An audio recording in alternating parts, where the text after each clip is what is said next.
Hello everyone, আমার নাম বাপি দাস আর তোমরা দেখতে শুরু করেছো লাইফ চেঞ্জিং। আজকের আমাদের আলোচ্য বিষয় হচ্ছে জীবনের প্রবাহমানতা। ঠিক আছে, এটি লাইফ সায়েন্সের একটি চ্যাপ্টার, সেকেন্ড চ্যাপ্টার মাধ্যমিকে, যেটি তোমাদের মাধ্যমিকে খুবই গুরুত্বপূর্ণ চ্যাপ্টার। তোমাদের এখান থেকে প্রচুর নাম্বার এসে থাকে। মনোযোগ সহকারে দেখবে ভিডিওটি, অবশ্যই দ্বারা তোমরা শুরু থেকে একদম লাস্ট অবধি দেখবে এবং তোমরা তোমাদের বন্ধুদের মধ্যে ভিডিওটি শেয়ার করবে, লাইক করবে যদি ভালো লাগে থাকে তো। ঠিক আছে, চলো তাহলে শুরু করা যাক। দেখো, জীবনের প্রবাহ মাত্রা অর্থাৎ কি, এই যে জবের থেকে পৃথিবীতে জীবনের সৃষ্টি হয়েছে, জীবন কিন্তু এক জায়গাতে থেমে নেই, তাই না? জীবনের ক্রমবিকাশ ঘটেছে, জীবনের বৃদ্ধি ঘটেছে, তাই তো। তো এই যে জীবনের বৃদ্ধি ঘটেছে, এটি সম্পর্কে আমরা আলোচনা করব। নতুন একটি জীব থেকে আরেকটি জীব তৈরি হয়েছে, তাই তো। এইসব কিছু আমরা আজকে আলোচনা করব। ঠিক আছে, তাহলে সবচেয়ে প্রথমে আমরা জানবো কোষ বিভাজন কি। কোষ বিভাজন অর্থাৎ এটি আমাদের এই চ্যাপ্টারের সবচেয়ে গুরুত্বপূর্ণ একটি প্রশ্ন। কোষ বিভাজন অর্থাৎ কি, যে প্রক্রিয়ায়, কি বলছি মনোযোগ সহকারে শুনবে, যে প্রক্রিয়ায় একটি কোষ থেকে অন্য কোষ তৈরি হয় সেটি হচ্ছে কোষ বিভাজন। এরপর যে কোষ থেকে, যে কোষটির থেকে আলাদা একটি কোষ তৈরি হচ্ছে, মনে রাখো, সাপোজ এটি হচ্ছে একটি কোষ, এটির থেকে ধরে নাও আরো দুটি কোষ উৎপন্ন হচ্ছে, তো যেটির থেকে এইটাকে বলা হচ্ছে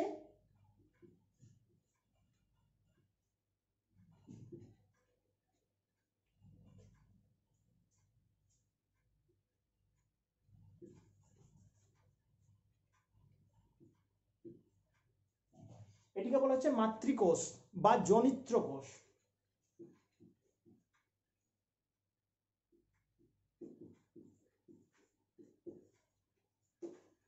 মাতৃকোষ বা জনিত্র কোষ, বুঝতে পেরেছো? আর ওটির থেকে যেসব কোষ তৈরি হচ্ছে সেটিকে বলা হচ্ছে অপত্য কোষ।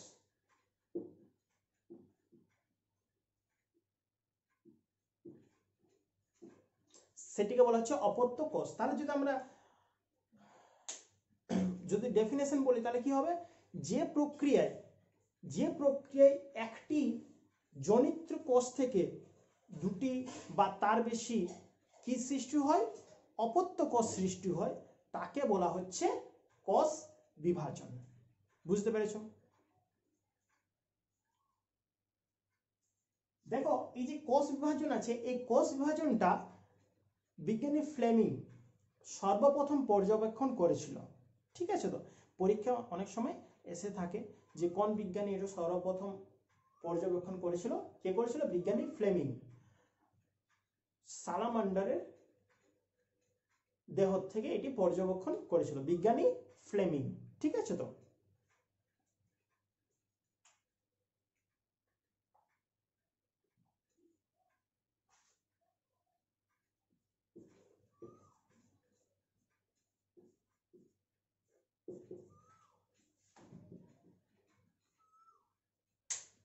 দেখো কোষ চক্র কি, এটা তোমাদের পরীক্ষায় এসে থাকে বারবার। কোষ চক্র মানে হচ্ছে এই যে কোষের যে বিভিন্ন পরিবর্তন, কোষের যে চক্রাকারে পরিবর্তিত হয়ে থাকে, এটি হচ্ছে কোষ চক্র। কোষের যে বিবর্তন হয়ে থাকে সেটি হচ্ছে কোষ চক্র। ঠিক আছে, তো সবচেয়ে প্রথমে কোষ চক্র কে পর্যবেক্ষণ করেছিল বললাম? কোষ পর্যবেক্ষণ বা কোষ বিভাজন, যেটা বলবে না কেন, বিজ্ঞানী ফ্লেমিং, একটু আগেই বললাম।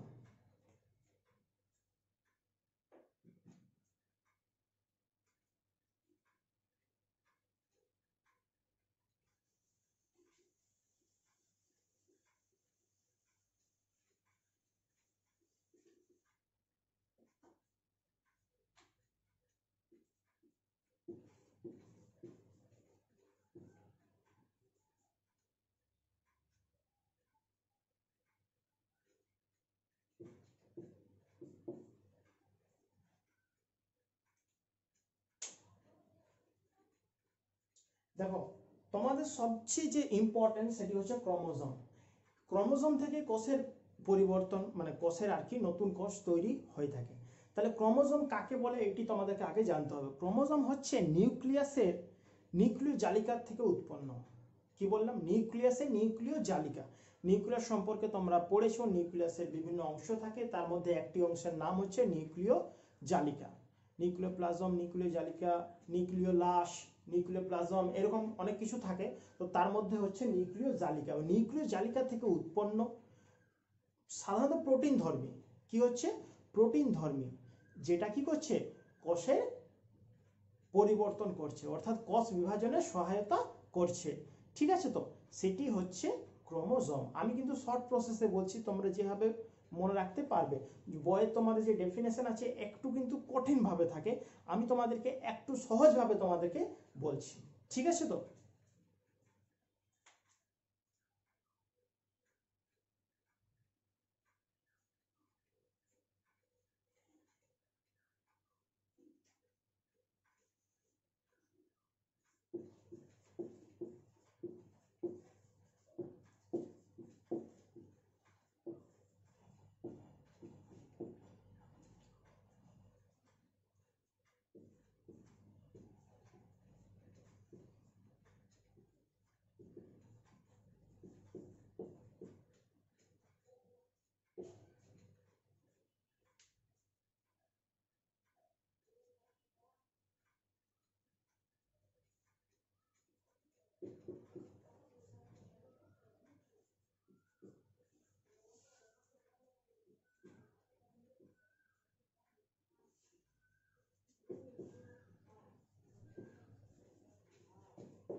দেখো কয়েকটি পয়েন্ট যদি তোমরা ভেঙে ভেঙে মনে রাখতে পারো তাহলে কিন্তু অনেক সুবিধা হবে।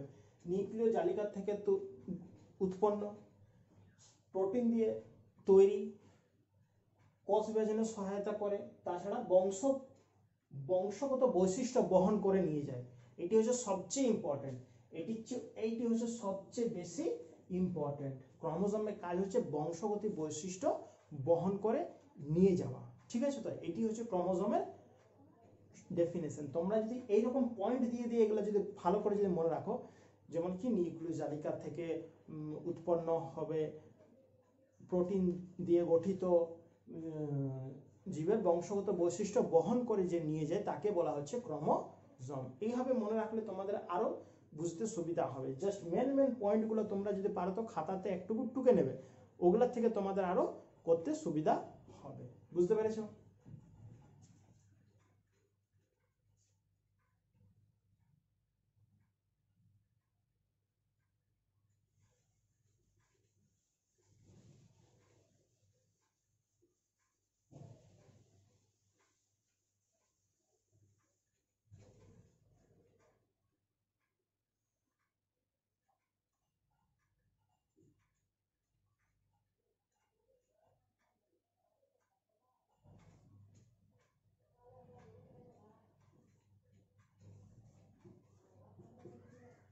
এটি তোমরা একটু মনে রাখবে। ডিএনএ, ডিএনএ হচ্ছে deoxyribo nucleic acid. Deoxyribo nucleic acid যে বংশগত বৈশিষ্ট্য যে বহন করে নিয়ে যাওয়া, এটি কিন্তু ডিএনএ সবচেয়ে মেন কাজ। ঠিক আছে, তো জীবের বংশগত বৈশিষ্ট্য বহন করে নিয়ে যাওয়া। ঠিক আছে, তো অর্থাৎ কি কোনো জনিত্রী কোষ থেকে অপত্য কোষের মধ্যে যে একটা বৈশিষ্ট্য থাকে, ওই বৈশিষ্ট্য কিন্তু বহন করে নিয়ে চলে কে ডিএনএ মাধ্যমে কিন্তু সেটি হয়ে থাকে। ঠিক আছে, তো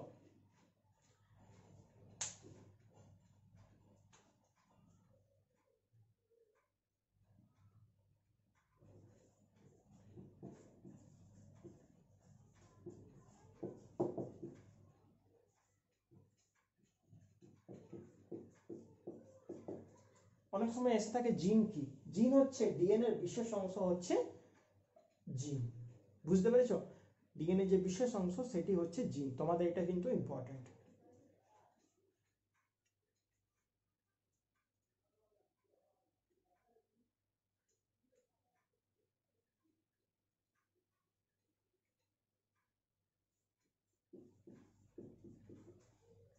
দেখো জিনের বৈশিষ্ট্য, বৈশিষ্ট্য কি একটু আগে বললাম, মাতৃকোষ থেকে অপত্য কোষে যে বংশগত বৈশিষ্ট্য বহন করে নিয়ে যায়, এটা হচ্ছে জিনের 1 নম্বর কাজ। ঠিক আছে, তো তারপর জিন নর্মালি মনে রাখবে ডিএনএ এবং আরএনএ দিয়ে গঠিত। কি কি বললাম?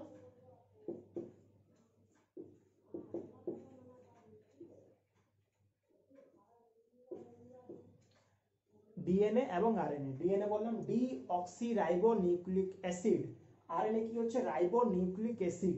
এই ডিএনএ এর মেন কাজ হচ্ছে কি বংশগত বৈশিষ্ট্য বহন করে নিয়ে চলা, এবং আরএনএ মেন কাজ হচ্ছে কি প্রোটিন সংশ্লেষে সহায়তা করে। এই দুটি কিন্তু খুবই ইম্পর্টেন্ট। এ কি করছে বংশগত বৈশিষ্ট্য বহন করে নিয়ে যাচ্ছে আর এই প্রোটিন সংশ্লেষে সহায়তা করছে। বুঝতে পারছো?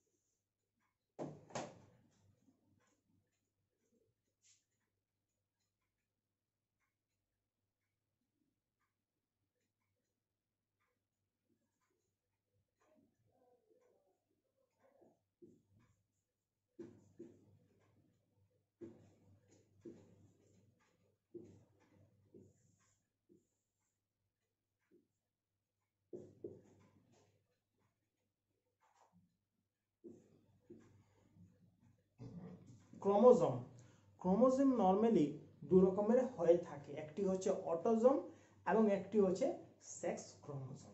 ঠিক আছে,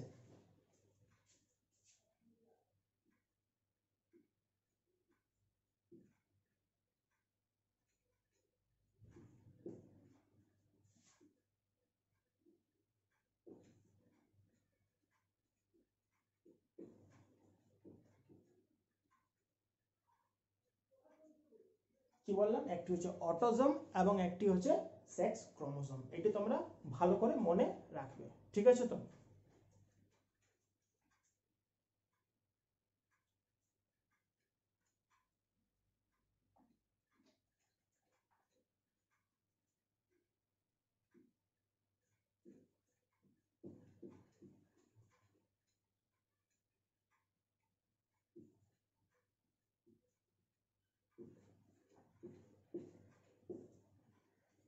অটোজোম হচ্ছে 44টি বা 22 জোড়া, আর সেক্স ক্রোমোজোম হচ্ছে কি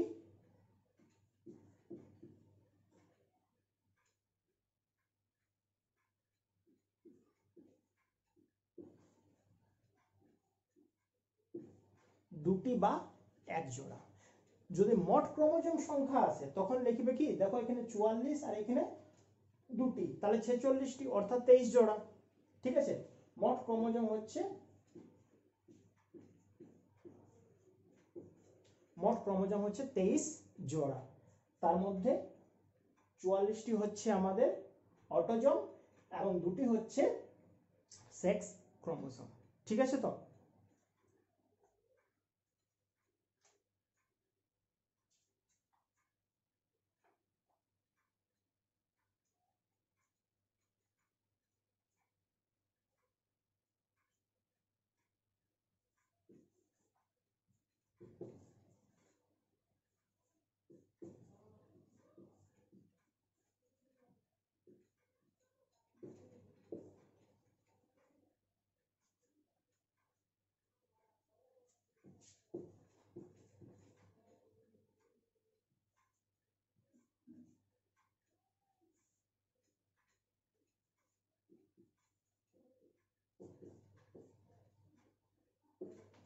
দেখো অটোজোমের কাজ হচ্ছে কি চারিত্রিক বৈশিষ্ট্য বহন করে নিয়ে যাও, বা চারিত্রিক বৈশিষ্ট্য অটোজোমের জন্য হয়ে থাকে। আর কি সেক্স ক্রোমোজোমের কাজ হচ্ছে লিঙ্গ নির্ধারণে সহায়তা করা। ঠিক আছে তো?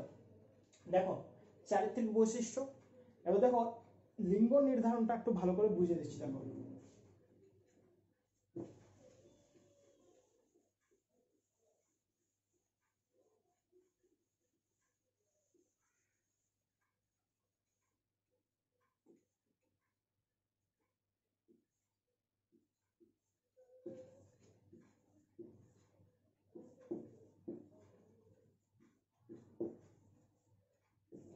দেখো এখানে আছে সেক্স ক্রোমোজোম, সেটি সম্পর্কে আজকে আমরা জানবো। সেক্স ক্রোমোজোম কটি থাকে? 2টি, এটি মাথায় রাখবে।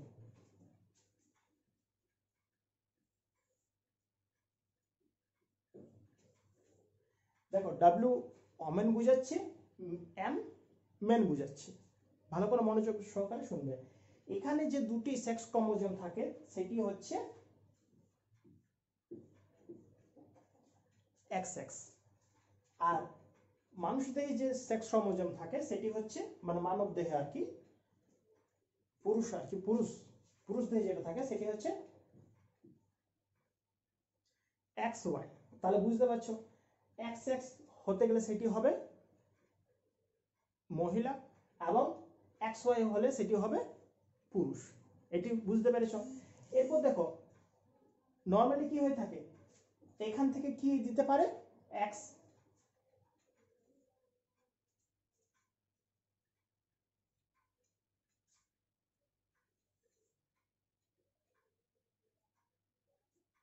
এখান থেকে এক্স আসতে পারে, বা এইখান থেকে যাই আসুক না কেন দুটির মধ্যে কি হবে এক্স এক্স আসবে। আর এখান থেকে কি আসতে পারে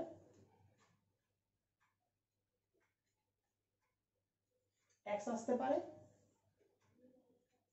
বা ওয়াই আসতে পারে। দেখো এখান থেকে এই যদি এক্স আসে আর এখান থেকে যদি এক্স আসে, বা এখান থেকে যদি এক্স আসে এখান থেকে ওয়াই আসে, তাহলে দেখো এই প্রক্রিয়াটি হতে গেলে এখানে হবে ওমেন, আবার এই প্রক্রিয়াটি হতে গেলে এখানে হবে মেন। বুঝতে পেরেছো তো? অর্থাৎ কি লিঙ্গ নির্ধারণের ক্ষেত্রে এটি মাথায় রাখবে, লিঙ্গ নির্ধারণের ক্ষেত্রে সেটি কার উপর নির্ভর করে, পুরুষের উপরে নির্ভর করে। কার উপর নির্ভর করে? পুরুষের উপরে নির্ভর করে। কারণ কেন? কারণ পুরুষ থেকে আমাদের হয় এক্স বেরোবে না হয় ওয়াই বেরোবে। তাহলে দেখো এই এক্স থেকে হবে কি এক্স এক্স, আর যদি ওয়াই বেরোয় তাহলে কি হবে এক্স ওয়াই।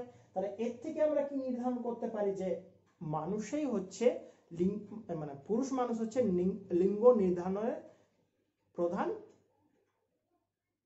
বুঝতে পেরেছো তো? এই হচ্ছে প্রধান। এটি কিন্তু তোমাদের মাথার মধ্যে রাখবে, খুবই ইম্পর্টেন্ট, পরীক্ষায় এসে থাকে। ঠিক আছে?